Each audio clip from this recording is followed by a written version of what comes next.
les cellules eucaryotes. Donc, le processus du pré-ARN ribosomique est accompli avec l'aide de plusieurs petits ARN nucléolaires, qu'on appelle SNO-RNA, Small Nucleolar RNA, qui sont associés avec des protéines pour former des complexes. Donc, ils ne travaillent pas tout seuls, il y a toujours des protéines. Le tout, on l'appelle Small Nucleolar Ribonucléoprotéines, RNP. Okay? C'est les complexes qui réunissent en même temps. Il n'y a pas que l'ARN polymérase, on va le voir, il n'y a pas que l'ARN polymérase lors de la transcription, il y a aussi d'autres molécules qui aident, d'autres facteurs qui vont aider dans la transcription. Alors, les images de microscopie électronique indiquent que les small nucleolar RNP commencent à s'associer avec le pré-RNA avant la transcription, avant que la transcription soit terminée. Le premier complexe, RNP qui apparaît, à s'associer avec le pré-RNA, contient un small nucleolar RNA U3. C'est le type, en fait. Il y en a plusieurs, jusqu'à 20 qui sont connus. Donc, je vais vous montrer un exemple de U20, mais les small nucleolar RNA, ils ont des noms, U1, U2, U3, U4, jusqu'à U20, avec une douzaine de protéines. Ce complexe est visible comme une boule naissante à l'extrémité externe de chaque transcrit, où il catalyse la libération de l'extrémité 5' du transcrit. Comme je vous l'ai expliqué, la transcription commence au niveau d'une unité et une autre transcription démarre juste à côté. D'accord? Au moment où la transcription se fait, la maturation de l'ARN se poursuit également. C'est-à-dire il y a des protéines, dès le moment que l'ARN va commencer à sortir, ils vont s'associer avec cet ARN, ils vont commencer à le processer, à le cliver, à le processer, à le préparer pour qu'il soit mature. Le clivage du pré-ARN, il est catalysé par ce qu'on appelle des exosomes. Alors, les exosomes, ce sont des complexes formés par une douzaine d'exonucléases. Ce sont des enzymes qui vont couper les ARN à différents endroits. Pourquoi les premiers SNO-RNA connus ou identifiés, ce sont les U3 parce que dans la cellule sont présents plusieurs copies. D'accord? Ils sont présents en 1 million de copies par cellule. C'est pour ça qu'ils sont détectables. Alors, en biologie, il y a beaucoup de choses qui existent qu'on ne connaît pas seulement parce que leur niveau d'expression est très faible. Si on n'a pas les techniques pour pouvoir les détecter, qui sont sensibles, on ne saura jamais qu'ils existent. Mais heureusement, les techniques évoluent et donc ils nous permettent une meilleure détection, une meilleure sensibilité. Et donc, au fait, on en découvre de plus en plus. Mais le plus représenté, et qui a été découvert pour cette raison-là, le premier, c'est le U3. D'autres classes existent également, mais sont faiblement représentées. 10 millions de copies par cellule, 10 millions et 1 million. Et il y a un facteur de 100. Un facteur de 100 au niveau expression protéique, c'est très significatif. Il s'agit principalement de deux groupes classés selon la fonction et les similarités dans leur séquence nucléotidique. On va parler de deux principaux, qu'on appelle le box CD et le box HACA. Okay? Donc, ce sont des small nucleolar RNA qui vont choisir sur le brin d'ARN transcrit les endroits qui seront mutilés, excusez-moi, les endroits qui seront mutilés et les endroits qui seront où l'uridine sera changée pour devenir une pseudo-uridine. Ce sont des événements de modification post-transcriptionnelle très importante. Okay? Donc, deux types de small nucleolar RNA, le box TD et le box HACA. Je pense qu'on était arrivé là la dernière fois. Donc, ce schéma, il vous montre un petit peu ce que j'avais raconté. Donc, vous avez ici une uridine en position. Donc, ça c'est notre ARN. D'accord? En vert, 5' 3'. Et de l'autre côté, la partie complémentaire qui correspond au small nucleolar RNA, U20. Donc, en fait, il va s'associer et il va permettre de choisir des endroits qui vont subir des modifications, soit une méthylation, soit la transformation de l'uridine en pseudo-uridine. D'accord? Donc, vous avez une uridine ici. Comment on passe d'une uridine à une pseudo-uridine? Première chose qui va se passer, il va y avoir clivage ici entre le N1 et le C1'. Un clivage de cette liaison. Va être coupé. D'accord? Ensuite, ce cycle aromatique, il va tourner de 120 degrés. Il va tourner la position 2, vous voyez, 1, il va se retrouver ici. 1, il va se retrouver en position 5. Il va tourner de 120 degrés. Qu'on appelle une... Comment on appelle ça en chimie? Une isomérisation. Okay. On fabrique un autre isomère à partir de la molécule initiale. Donc ça, c'est l'étape première. On transforme une uridine en pseudo-uridine. La deuxième phase, c'est la méthylation. La méthylation, il se passe ici, au niveau du carbone 2', de OH. On a une méthylation. Donc, au niveau de la base, ici, on a un méthyle qui va se rajouter.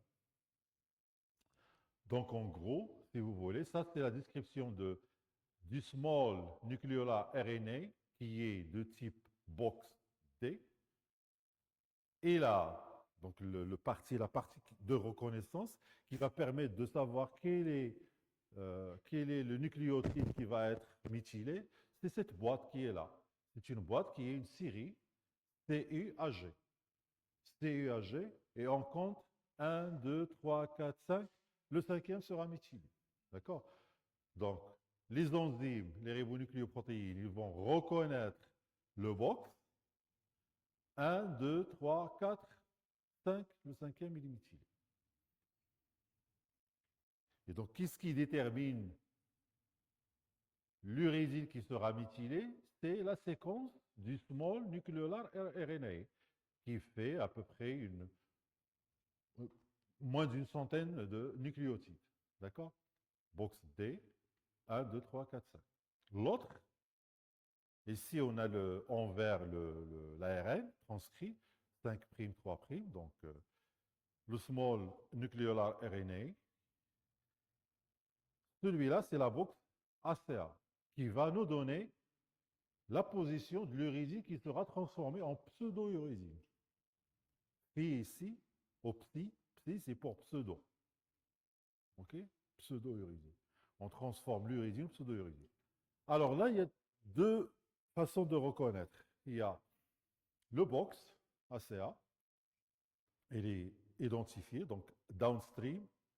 Il y a à côté N11. N11, ça veut dire N nucléotides de n'importe quelle nature, mais 11 de n'importe quelle nature. N, on peut prendre un A, un C, un U, ce que vous voulez. Mais 11, une série de 11.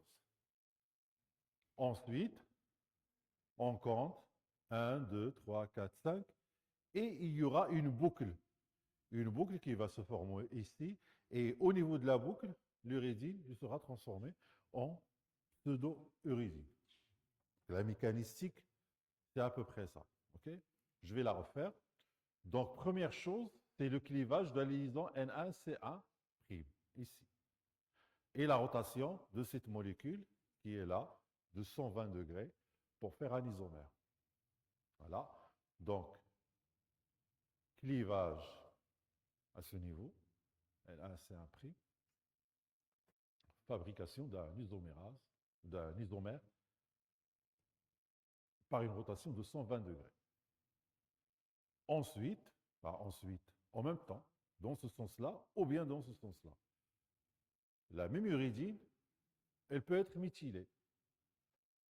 Donc, le premier qui intervient pour ce qui est de la méthylation, c'est le box CD. Et la reconnaissance, il se fait au niveau de CUGA, CUGA.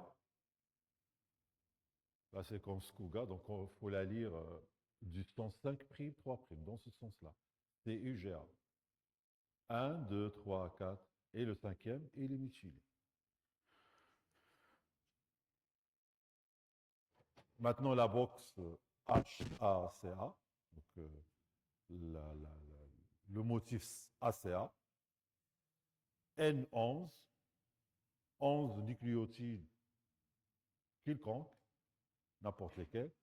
1, 2, 3, 4, 5, la boucle, et l'uridine qui est en cette position, elle sera pseudo-uridinylée. Il va se transformer en pseudo-uridine. Voilà, donc la pseudo-uridine, il est en cette position sur le transcrit. Alors, quel est le rôle de ces modifications? Pourquoi l'ARN transcrit, il va être modifié, il va être méthylé, ou l'uridine va être changé en pseudo-uridine? Je pense que ce n'est pas encore, c'est dans la prochaine diapo, je vais expliquer ça. Et si je refais ce que j'ai dit, les deux classes de small RNA contiennent des îlots de nucléotides de 1 à 21 complémentaires à des sections transcrites de l'ARN messager. C'est un exemple que les ARN simples brins peuvent former des hybrides. Jusqu'à maintenant, on n'a pas parlé d'un hybride entre deux molécules d'ARN. On n'a parlé que d'ADN double bras. Les ARN aussi sont capables de former des hybrides, de s'hybrider entre eux de façon complémentaire, comme l'ADN et l'ARN. D'accord? L'ADN peut s'associer à l'ARN. Ce qu'on a vu ici, ce n'est pas une association, c'est plutôt on fabrique une copie à partir de l'ADN, donc il y a de l'ARN complémentaire qui sort le transcrit. Mais au fait, on est capable, on va le voir par la suite, on est capable d'hybrider dans certaines conditions physico-chimiques, de former un double bras, un hybride entre un ADN et un ARN. Un ARN et un ARN, un ADN et un ADN. C'est tout à fait possible, mais qui sont complémentaires. Donc, chaque small nucleolar RNA va se fixer sur une portion du pré-ARN pour former un duplex ARN-ARN. Donc, il s'hybride, guide l'enzyme, la méthylase, ou la pseudo-uridinase. Ce sont les enzymes qui vont procéder à ce changement, à la méthylation, ou au changement de l'uridine ou pseudo-uridine. Au total, il s'agit d'environ 200 small nucleolar RNA différents. Chacun se positionne sur un site de pré-RNA qui sera par la suite méthylé. Donc, en même temps, il y aura 200 petits ARN qui vont intervenir pour effectuer ces modifications le long des transcrits qui sont en train de se faire. On n'attend pas que le transcrit soit complètement, la copie soit complètement faite pour procéder aux modifications. On fait les modifications au fur et à mesure. Si le gène codant pour un ARN, un small ARN, il est délété, il est éliminé, le nucléotide qui sera modifié n'est plus modifié. D'accord? Donc, il est nécessaire. Il est nécessaire. La présence de ces small nucleolar RNA, il est nécessaire pour ce genre de modification post-transcriptionnelle. Le nucléole, en fait, est également le site des sous-unités ribosomiques, plus de 200 différentes protéines ayant été décrites, associées. Donc, on a déjà parlé de ça au niveau du nucléole. Ces protéines sont divisées en deux classes. Les protéines ribosomales qui forment les sous-unités ribosomiques et les protéines accessoires qui ont une interaction transitoire avec les ribosomes lors de la synthèse. Donc, dans le nucléole, on trouve également les protéines ribosomales qui vont former les sous-unités ribosomiques, la petite et la grande, et les protéines accessoires qui s'associent. Parmi ces dernières, une famille d'enzymes nommée les hélicases. Donc tout ça pour dire ça. La protéine, l'enzyme qui s'appelle hélicase, c'est l'enzyme qui intervient pour ouvrir le double bras, pour qu'il soit transcrit et pour le refermer. Okay? Donc tout ça, c'est pour juste vous parler un petit peu, vous dire qu'il existe une enzyme qui s'appelle hélicase, comme hélice. Hélicase, qui permet l'ouverture du double bras d'ARN.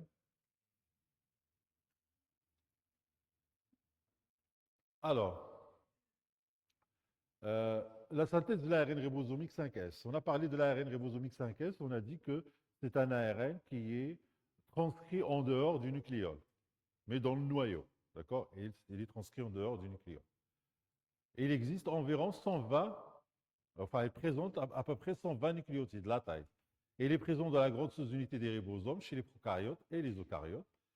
Chez les eucaryotes, l'ARN ribosomique 5S est codé par un grand nombre de gènes identiques, différents des autres ARN, et sont localisés en dehors du nucléole. Donc l'ARN ribosomique 5S, il est codé par un grand nombre de gènes identiques, mais qui se trouvent dans différents endroits, d'accord? Et il est localisé dans différents endroits de l'ADN ribosomique, et il est localisé en dehors du nucléole. Sa synthèse, sa transcription se fait en dehors du nucléole. Tous les autres, 18S, 28S, 5,8S, se font dans le nucléole. Après sa synthèse hors du nucléole, l'ARN ribosomique 5S sera transporté dans le nucléole pour être assemblé dans la grande sous-unité des ribosomes. Dans le nucléole, on a des petites sous-unités, des grandes sous-unités. Le 5S, il est fabriqué à l'extérieur. Il doit être transporté dans le nucléole pour faire le montage, pour monter les sous-unités avec les ARN ribosomiques nécessaires. Les gènes codants pour l'ARN R5S sont transcrits par l'ARN polymérase 3. Sa fixation sur le gène au niveau de l'ADN ribosomique à transcrire dépend de la région centrale de celui-ci. Jusqu'à maintenant, on a parlé des promoteurs qui se trouvent, donc de la transcription, qui se trouvent toujours au début du gène. En ce qui concerne le 5S, le promoteur, il est au milieu. Donc on peut commencer la transcription dans ce sens ou bien de ce sens. D'accord? Sa fixation sur le gène au niveau de l'ADN à transcrire dépend de la région centrale de celui-ci et non du promoteur dans sa région 5'. En effet, si on coupe le milieu de cet ADN, on le délète, et il n'y a pas de production de ARN 5S. C'est ça la preuve que le promoteur, le début de la transcription, commence au milieu. Donc la délétion du promoteur et sa région 5' n'inhibe pas l'action de la polymérase 3. Dernier ARN dont je vais parler maintenant, mais dont on va reparler quand on va parler de la traduction des protéines, c'est l'ARN de transfert. Il existe à peu près 50 différentes espèces d'ARN de transfert, chacun codé par une séquence répétée d'ADN. Sur la séquence d'ADN qui code pour l'ARN de transfert, ce sont des répétitions, donc de l'ADN répété, plusieurs répétitions, et qui vont coder pour l'ARN de transfert. Il y en a 50 au total, 50 différents, identifiés jusqu'à maintenant. Le degré de répétition varie selon les espèces concernées. Donc, chez la levure, par exemple, on a 275 répétitions de gènes. Chez la drosophile, 850. Chez l'homme, c'est 1300 répétitions de l'ARN, de la région de l'ADN qui va être transcrite en ARN ribosomique, en ARN de transfert. Les ARN de transfert sont synthétisés à partir du gène qui se trouve dans une région particulière, spécifique du génome, cluster d'ADN. En fait, les gènes, à chaque fois dans les chromosomes, les gènes, ils sont localisés dans des régions bien particulières, sous forme de boîtes, qu'on appelle les clusters. On peut trouver une boîte ici, et plus loin sur le même gène, on trouve une boîte. Et des fois, carrément, sur un autre chromosome, on trouve une boîte similaire. D'accord? Donc, ce sont des clusters. Donc, pourquoi? Parce que, bon, quand on veut transcrire ce gène, c'est plus facile lors de la réplication de l'ADN ou de la transcription, d'aller directement à un endroit. On trouve tous les gènes qui sont responsables de fabriquer les unités ribosomiques, l'ARN ribosomal, il est dans le même endroit. Donc les enzymes, ils n'ont pas besoin de synthétiser là et de ramener. Donc, souvent, il y a des exceptions. Par exemple, ce que je vous ai dit sur le 5S, c'est une exception. Il est ailleurs. Par exemple, les molécules qui expriment le CMH, ils forment un cluster sur un gène, sur un chromosome qui se répète.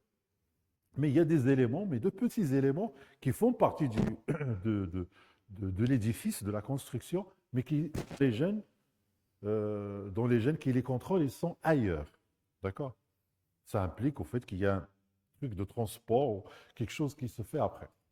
Donc, de multiples copies de différents gènes d'ARN sont réunies dans un même cluster. Les séquences d'ADN codant pour un ARN transfert donné peuvent se trouver dans plusieurs clusters différents. Bon, ça ressemble à ça, en fait, si vous voulez. Donc, les ARN de transfert, ils peuvent être exprimés dans n'importe quel sens. Dans ce sens, de ce sens, selon la position du promoteur. Et vous avez des endroits, donc on a un cluster dans lequel il y a plusieurs régions qui vont coder pour des ARN de transfert. Phénylalanine, tyrosine, méthyline, méthionine A, méthionine B, aspartique, alaline, etc. Chaque région, il code pour un ARN de transfert qui est spécifique pour le transport d'un acide aminé donné.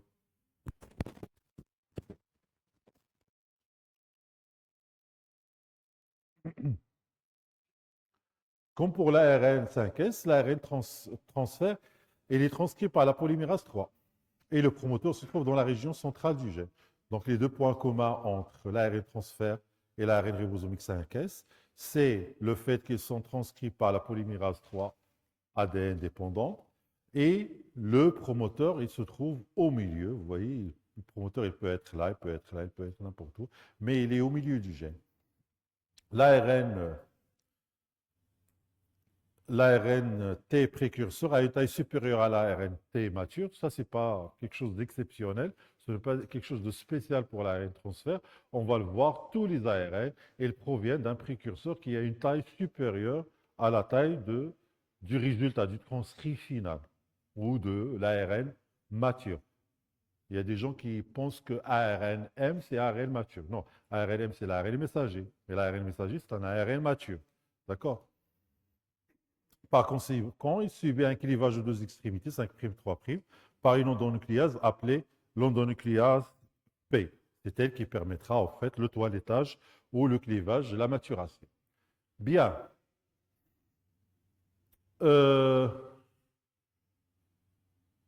Je passe maintenant, je n'ai pas encore dit quels sont, donc je crois qu'il y a une diapo qui est quelque part qui dit pourquoi les ARN sont mutilés et pseudo-mutilés, ou pseudo-urésinylés.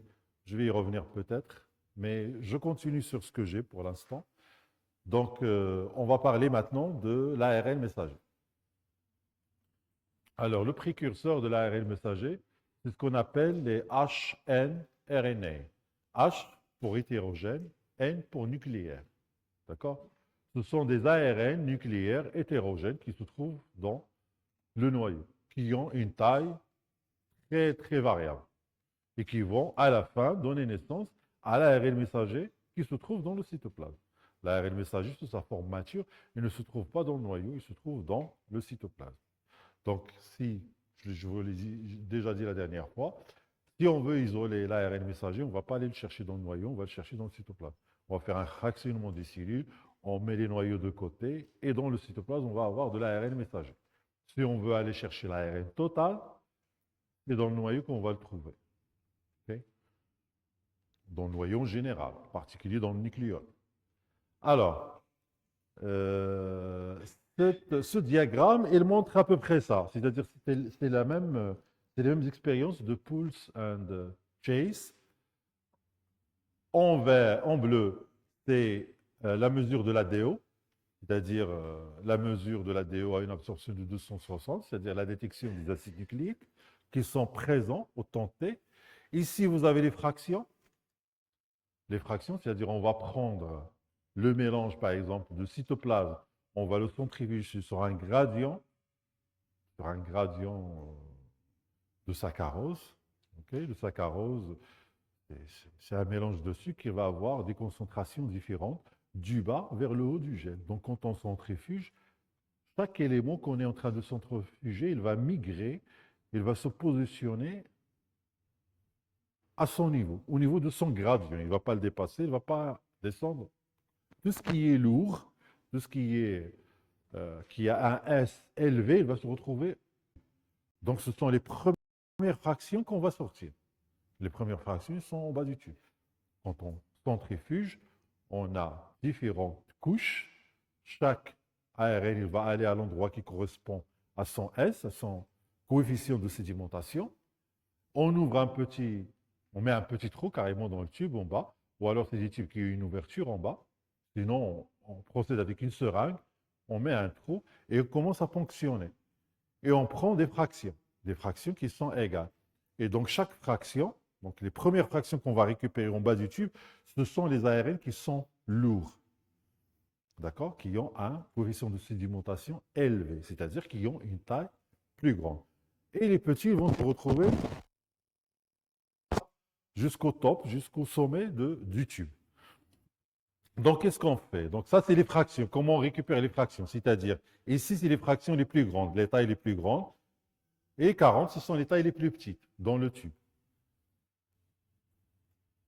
Donc, l'ADO, il correspond aux acides nucléiques qui sont dans le tube, dans chaque fraction, dans les premières fractions, dans les dernières fractions. Et il y a deux choses ici. Il y a en rouge c'est radioactif, c'est la radioactivité. D'accord? C'est le marquage. On va prendre les cellules, on va les mettre dans un milieu de culture qui contient euh, du, euh, du P32, par exemple, qui va s'associer avec des acides nucléiques. Donc, il va remplacer les phosphates au niveau des acides nucléiques avec des phosphates qui sont radioactifs, qui sont détectables. C'est juste un exemple. On peut utiliser d'autres, on peut utiliser l'hydrogène, le tritium, d'accord? Mais on préfère utiliser le P32 parce qu'il est spécifique. Il va aller sur les molécules de phosphate, les atomes de phosphate. Parce que les hydrogènes, il y en a plein dans le cellules, mais les phosphates, ils sont plutôt dans les acides nucléiques. Donc c'est plus spécifique qu'au marquage. Marquer le P32. En plus, quand on marque avec le P32, sa demi-vie, en fait, ces radiations sont élevées, il est dangereux, mais sa demi-vie, il est courte. Et sa demi-vie, il est de quelques semaines, 60 jours à peu près. D'accord? C'est-à-dire au bout de 60 jours, il n'y a plus de radioactivité. Très important parce que le tritium, il a une radioactivité, une demi-vie de 140 années. Donc quand on commence à faire quand on travaille avec la radioactivité, on préfère travailler avec des éléments qui sont radioactifs, qui sont forts, qui donnent un bon signal et qui disparaissent rapidement. Parce qu'on ne va pas les avoir dans la nature qui traînent pendant des centaines d'années. Le tritium, c'est ce cas-là. Mais bon, des fois, si on est obligé d'utiliser le tritium, on utilise. Mais comme je vous ai dit, ce sont des expériences des années 70 et 80, jusqu'aux années 90, on pouvait faire ce genre d'expérience. Maintenant, de plus en plus, on n'utilise plus la radioactivité dans les laboratoires parce que c'est très lourd à gérer.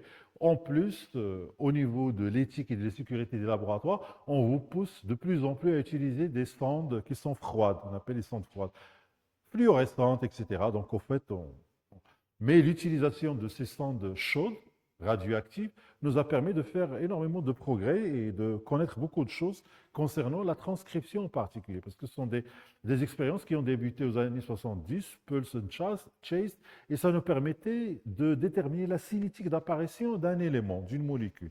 En fait, c'est ça l'intérêt ici. Donc les fractions, donc la partie rouge qui est marquée, c'est l'incorporation de la radioactivité dans l'ARN.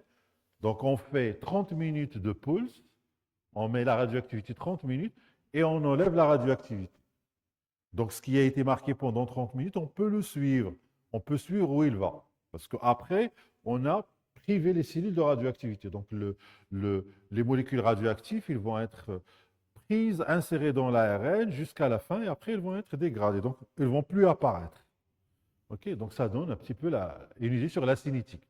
Donc la radioactivité, comme vous pouvez le voir ici, au départ, dans la fraction de départ, supposons ça c'est une fraction, nucléaire, d'accord? Ça c'est une fraction nucléaire. Donc on retrouve l'incorporation de l'ARN, de la radioactivité dans l'ARN, plutôt que l'apparition de l'ARN lui-même, final et mature. Ça c'est l'ARN final, stable, qui ne bouge plus. 28 s, 18 s, d'accord, dans le noyau. Et il est précédé par l'apparition d'un ARN radioactif qui est dans des fractions avant l'apparition de 28S et 18S. Ça veut dire qu'il a une taille plus grande. Et en quantité, vu l'ouverture de la courbe comme ça, en quantité, il y en a beaucoup. En quantité, vous voyez, ça couvre plusieurs fractions. Ça couvre plusieurs fractions. Et ça se retrouve dans les fractions les plus inférieures, celles où il y a le coefficient de sédimentation le plus lourd. Ça veut dire que ce sont des fragments qui ont une taille plus grande que la taille du fragment final. Okay. Maintenant, si on prend le cytoplasme, on va voir que la radioactivité, il épouse exactement la taille de l'ARN mature. C'est le même profil. Ça veut dire que l'ARN incorporé, il correspond à l'ARN mature. Ça veut dire quoi ces résultats? Ça veut dire que dans le noyau, on a un précurseur de l'ARN qui a une taille plus grande par rapport à l'ARN mature. Et dans le cytoplasme, on a en fait un ARN qui a la même taille que l'ARN mature. C'est-à-dire dans le cytoplasme, on n'a que de l'ARN mature. Dans le noyau, on a deux formes d'ARN un ARN qui est précurseur, qui va donner naissance à l'ARN mature, et l'ARN mature avant sa sortie du noyau. D'accord? C'est bon? Vous avez des questions là-dessus? Bien. Donc, exposition pendant 30 minutes au phosphate 32, le P32, dans A. Exposition à la radioactivité pour 30 minutes, suivie d'une chase pendant 3 heures en présence d'actinomycine D. L'actinomycine D, il permet, au fait, qu'est-ce qu'il fait? Il est très important pour être utilisé ici. L'actinomycine D, c'est un inhibiteur de la synthèse d'acide nucléique. Donc, en fait, on bloque la synthèse de nouveaux acides nucléiques. Donc, la plupart de la radioactivité se retrouve incorporée dans l'ARN hétérogène. Donc, ce rouge qu'on voit ici, c'est ce qu'on appelle l'ARN hétérogène. Hétérogène nucléaire RNA. L'ARN nucléaire hétérogène. D'accord? C'est le précurseur de l'ARN mature. Et si on a pris l'exemple de l'ARN 28S et 18S, vous savez, c'est l'ARN ribosomique. Les ARN nucléaires hétérogènes ont les propriétés suivantes. D'abord, à partir de ces résultats, bien sûr, on peut déterminer, vous voyez, ici on a 28S, donc ici ça doit être quelque chose qui est supérieur. Donc en fait, on peut déterminer leur coefficient de sédimentation et par ricochet déterminer leur taille. Les ARN nucléaires hétérogènes, ils ont les propriétés suivantes. D'abord, ils ont un poids moléculaire élevé, 80 S à peu près. Donc ça fait 50 000 nucléotides, la taille. 50 KB. Ils représentent des groupes hétérogènes au niveau de leur séquence. Leur séquence, elle est hétérogène, c'est pour ça que vous appelez hétérogène. Ils sont retrouvés dans le noyau. Pour cette raison, on les appelle les ARN nucléaires hétérogènes. Okay. Donc, ces ARN seront les précurseurs de tous les ARN, que ce soit les ARN ribosomiques, mais aussi les ARN messagers.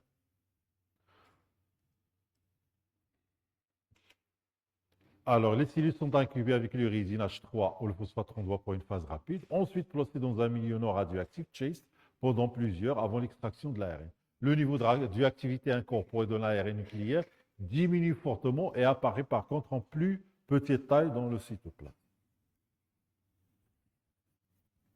OK, c'est ce que j'ai expliqué.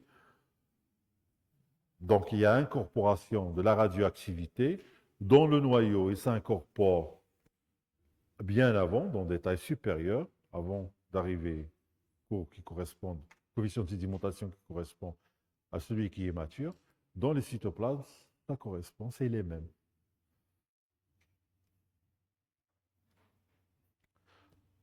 Donc, cette expérience, elle a été réalisée par James Darnell Jr. et Klaus Scherer, et bien sûr, les gens qui travaillent avec eux. Il montre qu'un ARN nucléaire de grande taille est le précurseur de l'ARN cytoplasmique plus petit. C'est la même expérience que je refais ici. Et je suis en train d'interpréter les résultats et de tirer les conclusions. Donc, ce que je vous ai dit, je suis en train de le répéter, peut-être d'une autre façon.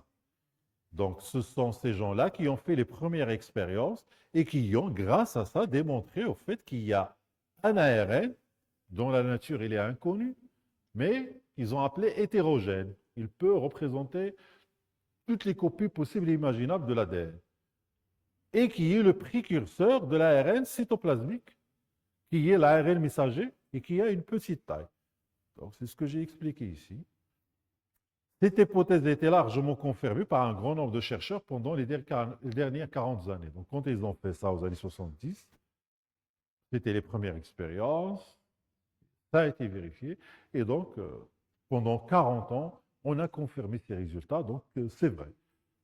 C'est devenu un dogme, c'est devenu quelque chose qui est rentré dans le textbook. C'est une vérité.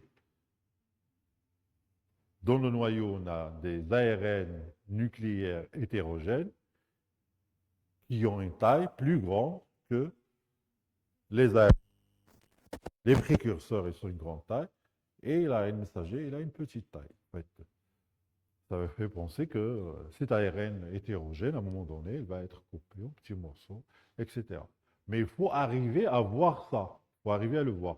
L'idée que l'ARN de grande taille qui se trouve dans le noyau, il a été coupé pour donner l'ARN messager, il est très évident parce qu'il s'agit des mêmes ARN. Quand on regarde l'incorporation de la radioactivité, on sait que c'est l'ARN qu'on a marqué dans le noyau qui est dans le cytoplasme, mais de petite taille. Donc déjà, on commence à penser et faire l'hypothèse que cet ARN nucléaire, il est quelque part coupé, clivé. Je ne vais pas utiliser le mot épicé parce qu'il y a quelqu'un qui va sauter dessus, je ne sais plus qui, et qui va me dire non, non, on ne peut pas dire ça maintenant.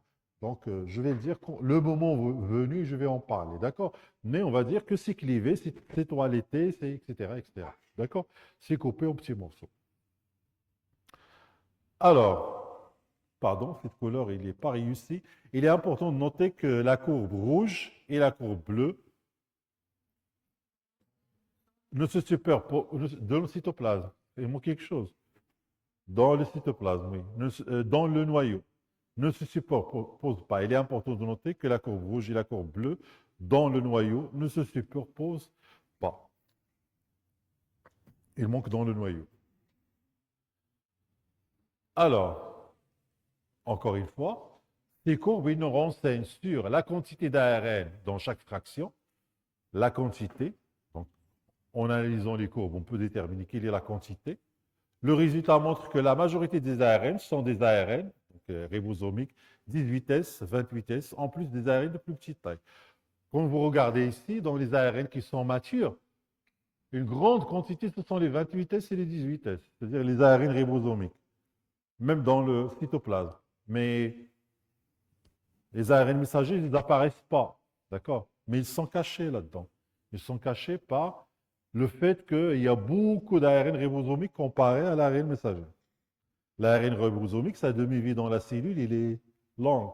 Il peut vivre longtemps. Donc, quand il va incorporer la radioactivité, cette radioactivité, il va rester longtemps dans la cellule. Par contre, l'ARN messager, sa demi-vie, il est rapide. Du moment qu'il est transcrit, l'ARN messager, il va faire son boulot, il va aider dans la traduction. Son travail il est fini, il est dégradé, il est recyclé, il revient. L'ARN ribosomique, il reste plus longtemps. D'accord?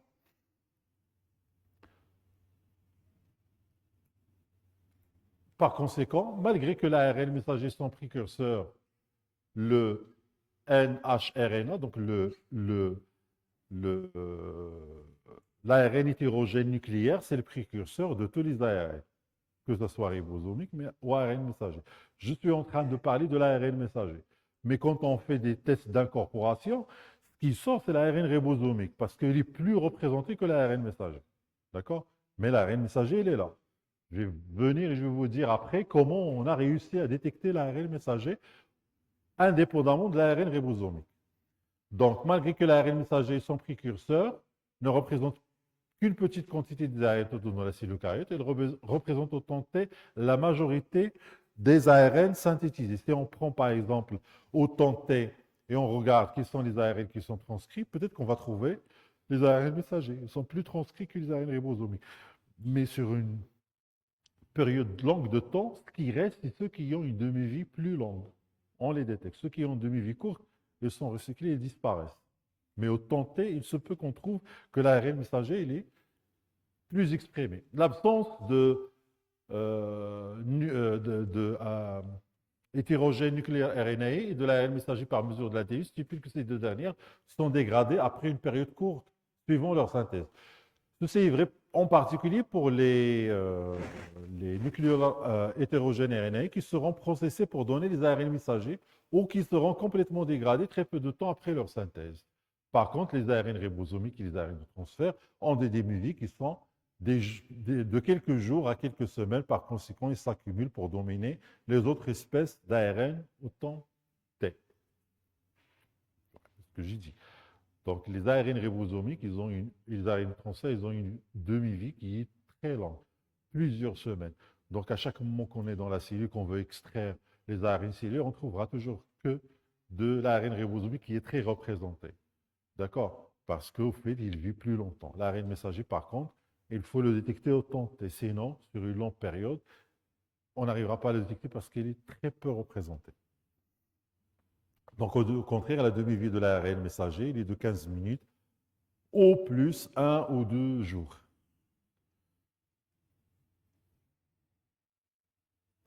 Alors, comme je vous l'avais dit la dernière fois, donc la transcription de l'ARN messager, elle se fait par la polymérase 2 ADN dépendant. Cet ARN, polymérase 2, il est formé par une douzaine de sous-unités très conservées de la levure au mammifère. 30 sous-unités à peu près qui interviennent dans la transcription de l'ARN messager à partir de l'ARN. Bien sûr, en passant au gène qui est total. L'ARN polymérase se fixe sur le promoteur avec l'aide de facteurs de transcription nommés les GTF, General Transcription Factors.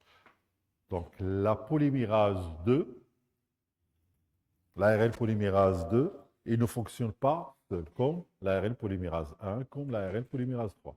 Tout ce qui se fait chez les eucaryotes, ces ARN polymérases ne peuvent pas fonctionner toutes seules. Ils ont besoin de cofacteurs, ils ont besoin d'autres molécules qui leur permettent de s'attacher sur l'ADN à transcrire, d'avancer, d'ouvrir. Donc, il y a tout un travail de collaboration qui doit prendre place pour pouvoir transcrire. Alors, ces éléments, ils sont nommés les GTF, General Transcription Factors, des facteurs de transcription d'ordre général qui sont diversifiés.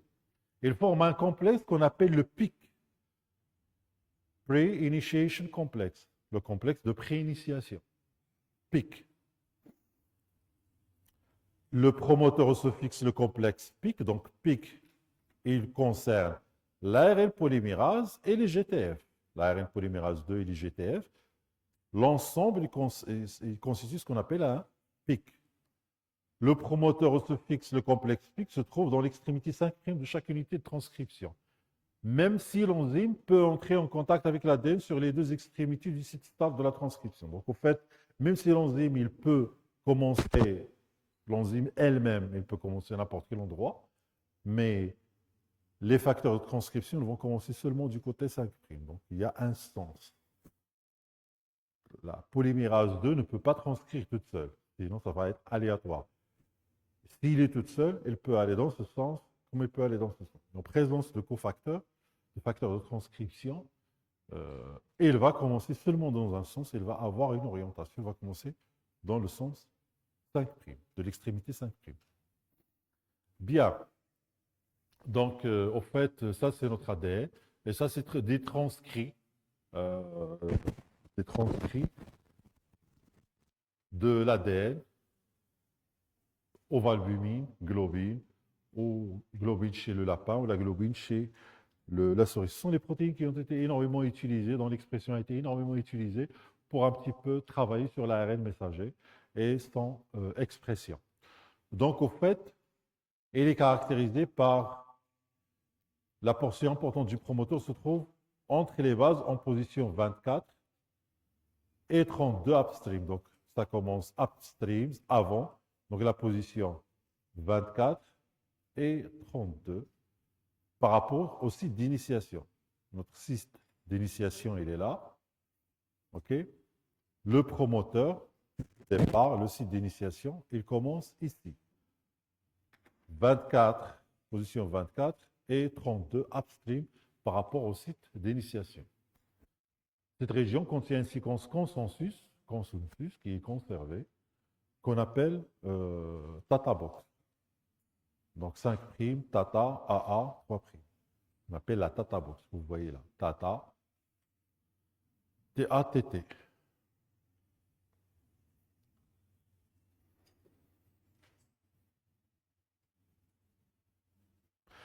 Donc ça, c'est le site d'initiation de la polymérase, l'ARN polymérase 2.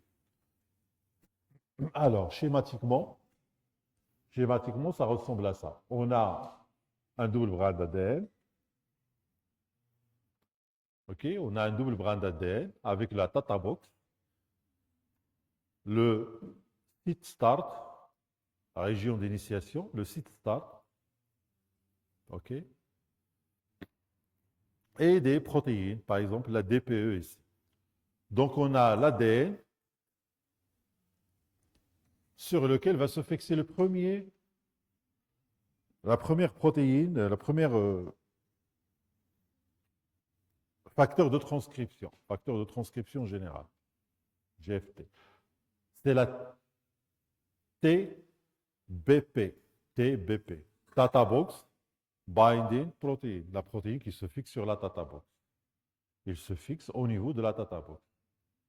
Il va faire appel à d'autres cofacteurs. Le premier, c'est ce qu'on appelle les TAF. Les TAF, ce sont les Transcription Associated Factors, dans lesquels on a plusieurs facteurs. On a le TF2D, le TF2A, le TF2B, d'accord, qui s'associent. Donc on a d'abord Tata Binding Protein qui se fixe sur le Tata Box. Il va y avoir une autre protéine qui va se rajouter, la TF2D, donc il se rajoute à ce complexe. La polymérase n'est pas encore là. Donc on identifie le site de démarrage au niveau du promoteur, le site d'association du pic. Deux autres protéines vont rejoindre le complexe, TF2B, TF2A, d'un côté et de l'autre. Après, ils vont être rejoints par une autre protéine, la TF2F, et l'ARN, RNA polymérase 2, RNA-P2, l'ARN polymérase 2. Et donc ici, la transcription va démarrer avec le recrutement d'un autre TF2E et le TF2H. Dès que ces deux molécules rejoignent le complexe, ça démarre. OK? Donc ça va bouger le long de l'ADN. Tout le complexe va bouger. Il y a des éléments de complexe qui vont bouger avec l'ARN polymérase et il y en a d'autres qui vont rester associés au Tata Box. La plupart du complexe, tout ce qui est de ce côté-là, tout ça, il va bouger avec l'ARN polymérase. La TF2A, il va rester en arrière.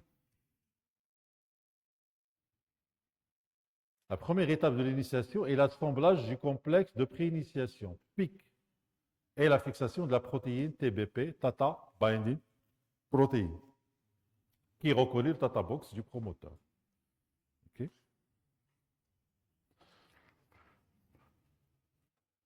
Première étape, c'est la reconnaissance de la Tata Box par Tata Box Binding Protein. Première étape de la formation de ce complexe. Comme dans les cellules prokaryotes, l'ARN polymérase 2 ne peut pas reconnaître le promoteur sans l'aide de protéines associées ou les GTF. Donc je refais ça à partir du bas de la figure. Okay. Alors, si vous voulez reproduire ça, c'est très facile. Vous mettez un double bras, une région qui s'appelle Tata, vous mettez un cercle TBP, etc. etc. Donc, c'est pas la peine, vous n'êtes pas obligé de vous rappeler du nom de chaque protéine, mais il y a des protéines qui sont importantes ici. Tata Binding Protein, TBP, et les TAF, d'accord? Les protéines associées à la protéine TBP, d'accord? Qui sont de différentes natures. Okay? Et à la fin, vous avez l'ARN polymérase qui va s'associer. Je commence du bas. Donc, pour moi, c'est ça pour nous, c'est ça le PIC, le complexe d'initiation. Pre-initiation complex, le PIC. Il contient quoi? Il contient un grand nombre de protéines. Il contient la polymérase, l'ARN polymérase 2, ok, associé à d'autres protéines qui sont les protéines associées, les GTF, General Transcription Factors. Donc, si je prends le schéma comme ça, il est complexe. Mais si je le prends d'en haut, je vois que à chaque fois, il y a un élément qui arrive, un élément qui arrive. Donc, le complexe, au final, c'est ça. C'est ça le complexe qui va démarrer l'initiation. Mais avant la formation du complexe, en fait, on reconnaît d'abord la Tata Box sur la double bras. Qui est-ce qui reconnaît? C'est la Tata Box Binding Protein. Il s'associe. Et donc, quand il s'associe, il a des domaines qui sont libres sur lesquels va s'associer notre protéine en haut. À un type de protéine, les TAF. Tout ça, ce sont des protéines TAF. Les TF, ce sont des protéines TAF qui vont s'associer. On commence par la TAF au TF2D. Ensuite, Il forme un complexe, un premier. Ensuite, vous avez le taf de A, le taf de B, donc D d'abord, ensuite A et B, des deux côtés.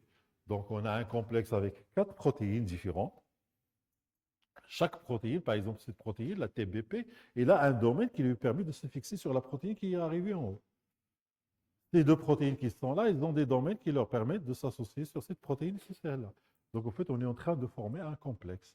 Ensuite, va arriver la TF de F avec l'ARN polymérase. Donc, TF de F avec l'ARN polymérase. Et on constitue le complexe final.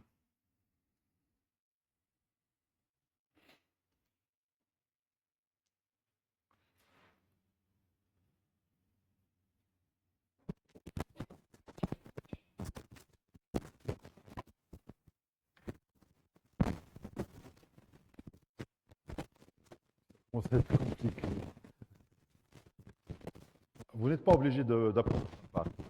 Et de comprendre le concept, c'est très important. Ce qu'il faut retenir, c'est que la polymérase, l'ARN polymérase 2 ne travaille pas toute seule. Elle a besoin de facteurs de transcription qui vont l'aider. Quels sont ces facteurs? Ils sont là. Comment ils interviennent? Ils interviennent dans la reconnaissance de la data box. Et donc, ils mettent comme si vous voulez construire quelque chose, vous installez la première brique. La première brique, c'est la TBP, Data Box Binding Protein, qui va être la première, qui va servir de site d'ancrage d'une autre protéine, qui vont les deux servir au ancrage d'autres protéines, donc ça va former un complexe.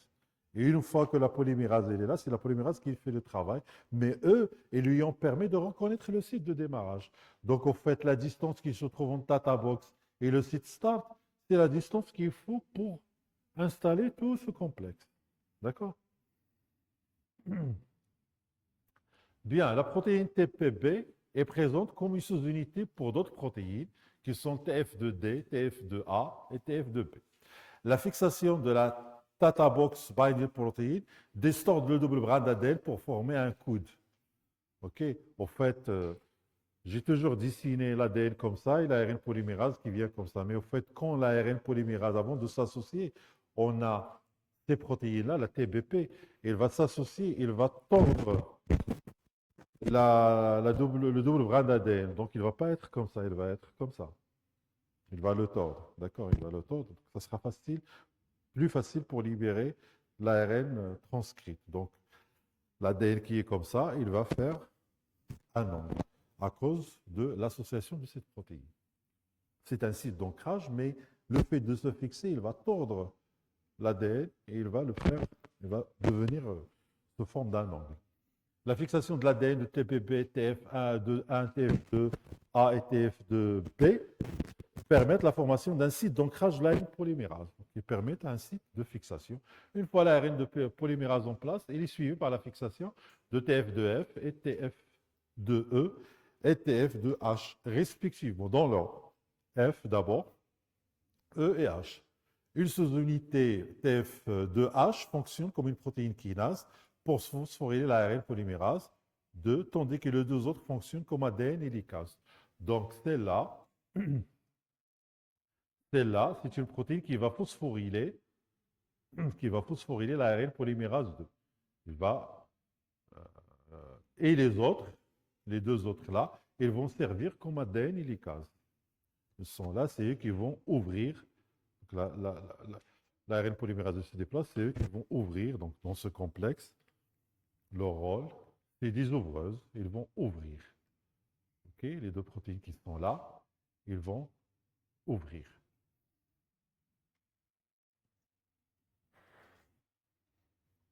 Lorsque la transcription débute, certains GTF sont laissés derrière elles. Par contre, d'autres sont libérés du complexe. Certains vont se libérer quand ça démarre. Certains vont rester associés. Ils vont se déplacer avec le complexe. L'ATF2D reste fixé au promoteur des ARN polymérases additionnelles, peuvent se fixer sur l'ADN et démarrer ainsi d'autres transcriptions. Donc, dès qu'on démarre une transcription, le site est libéré sur la data box. Une autre ARN polymérase, un autre complexe PIC peut se fixer et on démarre une autre transcription. Okay? Je vous ai montré, quand je vous ai montré ces arbres de Noël, de la transcription, un petit fragment transcrit qui devient grand, c'est-à-dire en fait le même site de transcription et il est fonctionnel de façon continue. L'ARN polymérase 2 possède une grande sous-unité dans sa région CT, appelée la CTD, pardon. C-terminal domaine, séquence répétée de 7 acides aminés, tyrosine, sérine, proline, thionine, stérine et proline, stérine. Donc ce domaine-là, c'est un domaine qui permet, possède une grande sous-unité dans la région CT, appelée CTD. On va voir à quoi ça sert. Chez l'homme, cette séquence est répétée 52 fois. Tous ces acides aminés peuvent être modifiés, rajout de groupements chimiques, en particulier la sérine en position 2 et 5, qui sont le site de phosphorylation de l'ARN polymérase. Donc, le déplacement, le mouvement de l'ARN polymérase, il a besoin que l'ARN polymérase soit phosphorylé en permanence. Et cette phosphorylation, il se fait sur ce domaine-là. Le domaine, c'est TD. L'ARN polymérase qui vient d'être assemblée sur l'ADN n'est pas phosphorylée, mais celle qui est engagé dans la transcription, il est hautement phosphorylé. La phosphorylation par la protéine TF2H est une étape importante vers la libération de l'ARN polymérase du complexe d'initiation et dans l'avancement le long de la matrice. Donc, c'est la phosphorylation qui permet le mouvement de la protéine. Il faut savoir que dans tout ce qui est signalisation, la phosphorylation est très importante. C'est elle qui va en fait changer la conformation d'une protéine pour pouvoir adopter une forme qui est différente, qui lui permet de faire une fonction. Donc la phosphorylation, c'est son rôle. Puisque l'ARN polymérase il est en train de bouger tout le long, eh bien c'est la phosphorylation qui lui permet de bouger à chaque fois. Donc il est phosphorylé au niveau de sa sous-unité pic pour pouvoir bouger. Au début de la transcription, la sérine en position 5 est phosphorylée, ce qui permet la fixation d'autres protéines impliquées dans les étapes précoces de la transcription de l'ARN, comme la formation de la région 5' cap. On va parler de la région 5' cap et comment elle se forme. Le long de la transcription, une autre protéine kinase, qu'on appelle la PTEF-bêta, phosphoryle le CDT sur la sérine en position 2, ce qui facilite le recrutement d'autres protéines impliquées dans l'épissage de l'ARN et le rajout de la queue polyadénylée. Ne vous inquiétez pas pour ça, je vais vous donner le cours à la fin quand il sera terminé avec le diaporama qui vous permettra un petit peu de... Il y a des choses sur lesquelles je reste plus longtemps pour expliquer, mais ces notions-là, vous allez les voir encore dans votre... Vous allez les avoir écrites, d'accord? Si vous n'arrivez pas à suivre pour l'instant. Bien, ce qu'il faut retenir par rapport à cette région, ce domaine-là, c'est le domaine où se fait la phosphorylation, d'accord? C'est au niveau de ce domaine où se fait la phosphorylation, parce qu'il y a des sérines dedans qui sont des sites de phosphorylation. La phosphorylation, ici, elle sert à déplacer la polymérase, mais en même temps, il intervient dans la maturation, c'est-à-dire la fabrication de la région CAP et de la poléa, de la queue poléa. Région CAP, c'est le bouchon, c'est le chapeau au départ, c'est-à-dire la région qui est au départ, et la région à la fin de l'ARN messager qui est toujours une queue polyadénylée, une série d'adényles. Alors, comment la polymérase 2 termine son travail? On ne sait pas encore comment il termine son travail, mais on n'est pas sûr de l'existence de gènes codants pour la fin de reproduction, comme c'est le cas pour les prokaryotes. Donc, je ne vais pas en dire plus. On ne sait pas comment, à un moment donné, il va s'arrêter de fonctionner. Bien. Alors, l'ARN messager. Les ARN messagers partagent certaines propriétés. Donc, ça, c'est un ARN initial, si vous voulez, hétérogène, qui va donner à la fin un ARN messager. Il y a des régions qui sont codantes, vous voyez les régions rouges ici, des régions qui ne sont pas codantes, qui vont être éliminées. Il y a une région qui va donner naissance à ce qu'on appelle le CAP, d'accord? Et la région polyadénylée qui fait à peu près 250 nucléotides. Donc la poly A tail, tail ça veut dire une queue, d'accord? Donc en fait la structure d'un ARN messager, c'est un peu ça. C'est la région qui code. Untranslated regions, c'est les régions qui ne sont pas traduites, et les régions qui sont codantes, qui sont traduites. Donc ça, c'est ce qu'on appelle le leader. Et la queue, et au début, on a Le cap. Le cap, au fait, c'est un GTP modifié. C'est une guanine triphosphate ou guanosine triphosphate qui est modifiée, qui va servir de tête. Donc, après, ce qu'on appelle la méthylation. Donc, vous avez l'ARN messager, le reste de l'ARN messager, il est là. Vous avez la tête qui porte un triphosphate, phosphate 1, 2, 3. Et en fait, c'est à ce niveau-là où la guanine triphosphate, il va agir pour s'associer et pour créer ce cap. Je vais l'expliquer en détail quand on va y arriver. Alors, les ARN messagers partagent certaines propriétés. Ils contiennent des séquences de nucléotides codants pour un peptide donné. Okay. Ils sont localisés dans le cytoplasme. Ils s'attachent au ribosome lors de la traduction. Ils contiennent des segments non codants. Les segments non codants, ce sont des segments qui font partie de l'ARN messager qui est mature. L'ARN messager mature n'est pas complètement traduite. Il y a des régions qui ne sont pas traduites. En particulier la région qui est juste après le cap, ce qu'on appelle le leader. L'extrémité n'est pas traduite. Ils possèdent des modifications dans leur extrémité 5' avec l'attachement, la formation de la guanosine méthylée, cap, et 3' pour faire de la polyA, la queue polyadénylaire. Alors, là, ce que vous voyez, c'est une image de microscopie électronique. Vous avez des fragments, d'accord, d'ARN qui ont été isolés, soit dans le noyau, soit dans le cytoplasme. On fait un fractionnement cellulaire, c'est par les noyaux, c'est par le cytoplasme. Le cytoplasme, regarde ce qu'il y a dedans, sur une grille en microscopie électronique, avec des marquages partiels. Et on prend le noyau, on ouvre le noyau, on regarde ce qu'il y a dedans. Alors, l'image que vous voyez ici en bas, l'image que vous voyez ici en bas, c'est une image dans le noyau. Et l'image que vous voyez ici, c'est une image dans le cytoplasme. Donc, en fait, il s'agit de fragments d'ARN nucléaires et cytoplasmiques. Déjà, à la vue, au microscope, on voit que la taille, elle est différente. Je martèle ce message de la taille qui est différente. C'est-à-dire, ce qui est dans le cytoplasme, il a une taille inférieure à ce qui est dans le noyau. Le précurseur est là, il est plus grand. On va mesurer. Sur une grille, on va regarder et on mesure chaque bras. On mesure la taille, plusieurs bras, on fait une moyenne et on établit une courbe. Une courbe, d'accord? La courbe rouge, c'est la taille moyenne, donc il y a un pic au niveau de cette fraction qui est un petit peu autour de 45S. Donc la taille moyenne d'un ARN qui est hétérogène, elle est de 45S. La taille moyenne d'un ARN qui est cytoplasmique, elle est plutôt entre 28 et 18S. Okay? 28 et 18S. Le pic, c'est la moyenne entre 28 et 18S. Okay? La première information qu'on peut tirer ici, donc ici, il n'y a pas de radioactivité, il n'y a rien.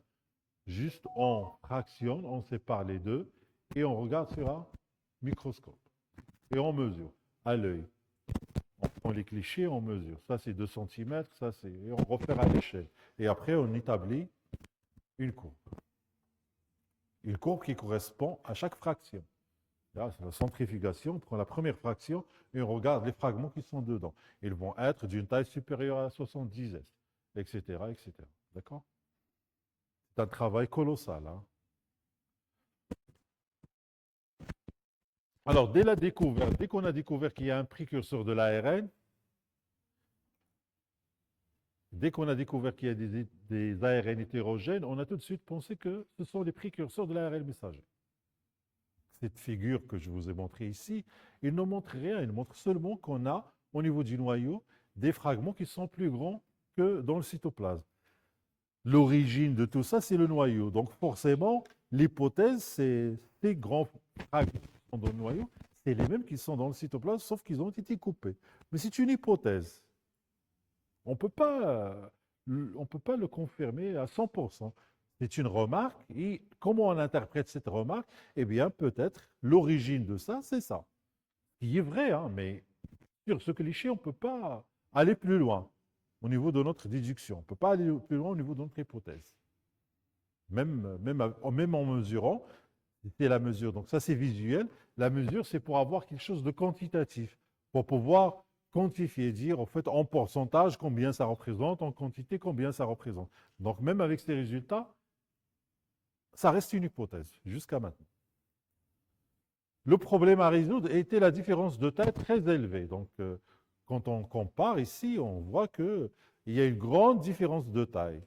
Okay. Déjà ici 70S par rapport à ici 28. Il y a une grande différence de taille entre tout ce qui est nucléaire et ce qui est cytoplasmique. Pourquoi les cellules fabriquent une version d'ARN plus grande que la version finale? Pourquoi les cellules ils ont cette tendance à fabriquer des choses qui sont grandes ou de fabriquer plus de choses qui seront à la fin éliminées? Il y a une grande perte. Okay. Je fais un fragment de 70S et je vais couper ce fragment pour à la fin utiliser seulement 5S.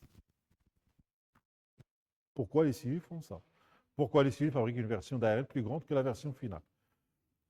Alors, les chercheurs, ils ont toujours pensé que la séquence linéaire de l'ARN messager est complémentaire à la séquence continue sur un brin d'ADN.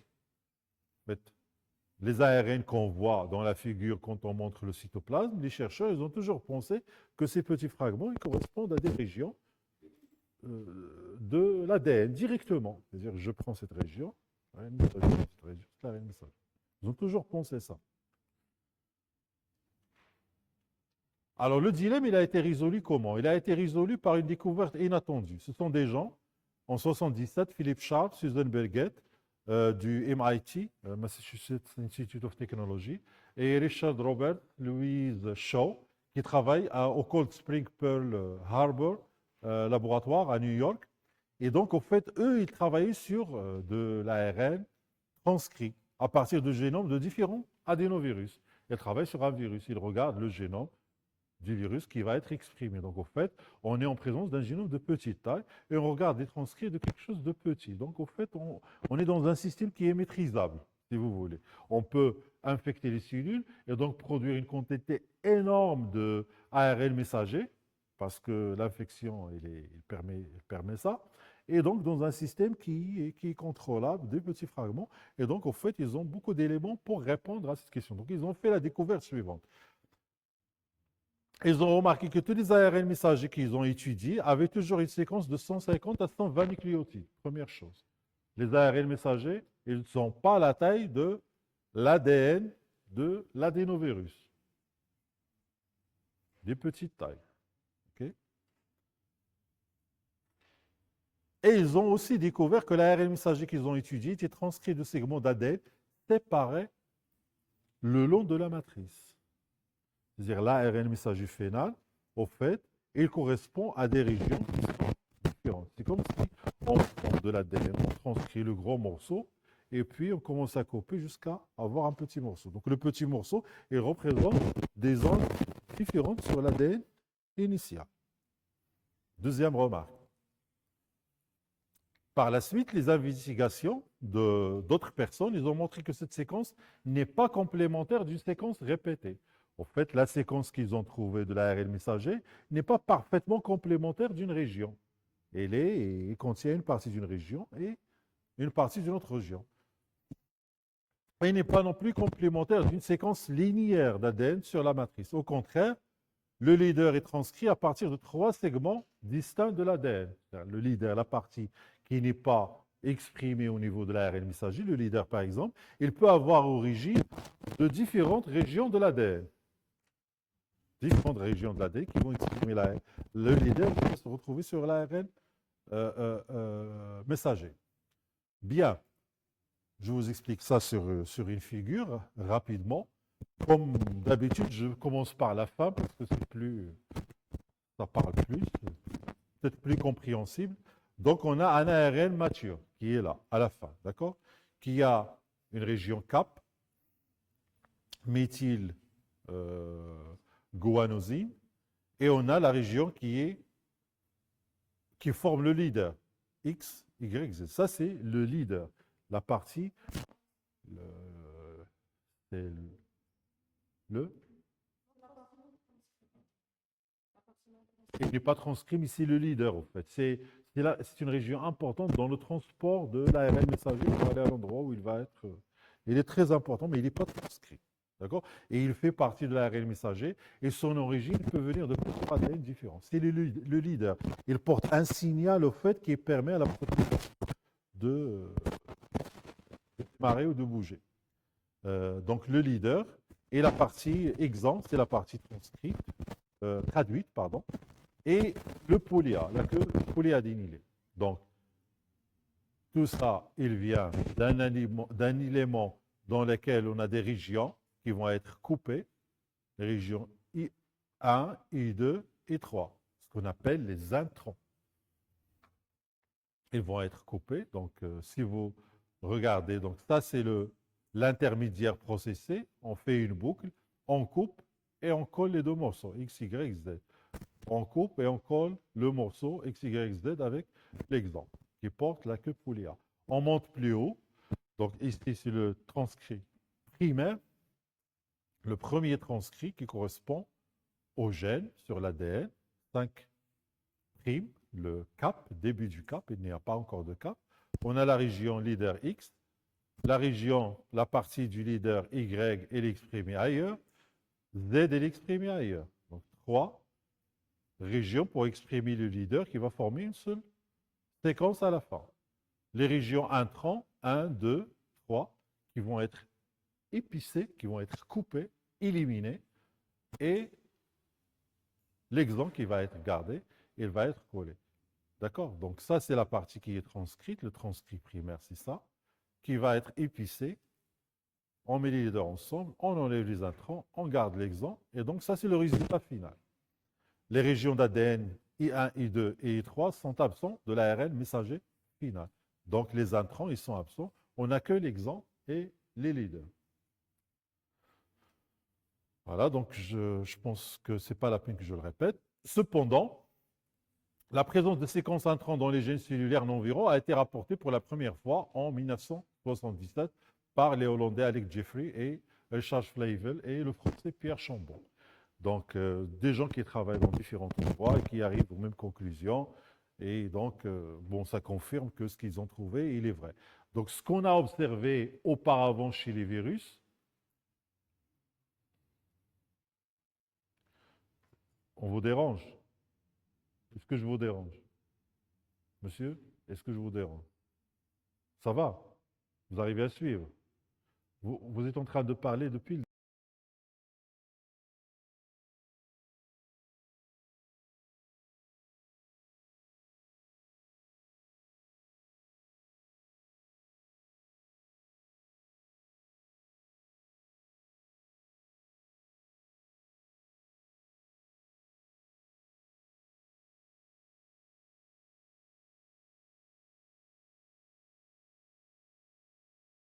Bien, donc les premières découvertes elles ont été faites chez les virus et après on a confirmé ces découvertes chez les cellules eucaryotes par la suite.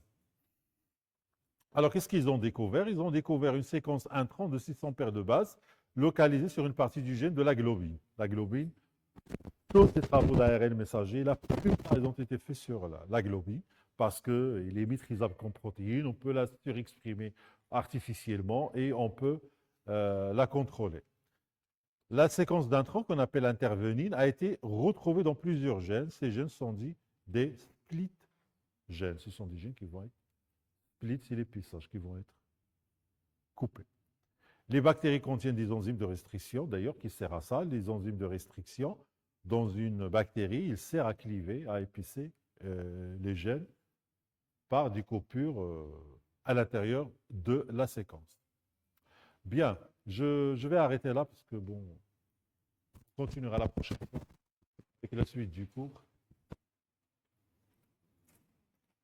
Juste parce qu'il y a une perturbation dans l'amphi, j'ai pas l'impression que qu'on est en train de suivre ce que je dis, c'est écoutez, s'il vous plaît, s'il vous plaît, s'il vous plaît. C'est des parties qui sont très difficiles à comprendre, très difficiles à mettre en place. D'accord? Donc, s'il vous plaît, je m'adresse à vous, monsieur. Si le cours ne vous intéresse pas, si vous n'arrivez pas à suivre, faites un effort pour suivre. Si ça ne vous intéresse pas, ne venez pas à ce cours. D'accord? Allez à la bibliothèque, prenez n'importe quel livre et commencez à lire sur la transcription et ça nous évite de se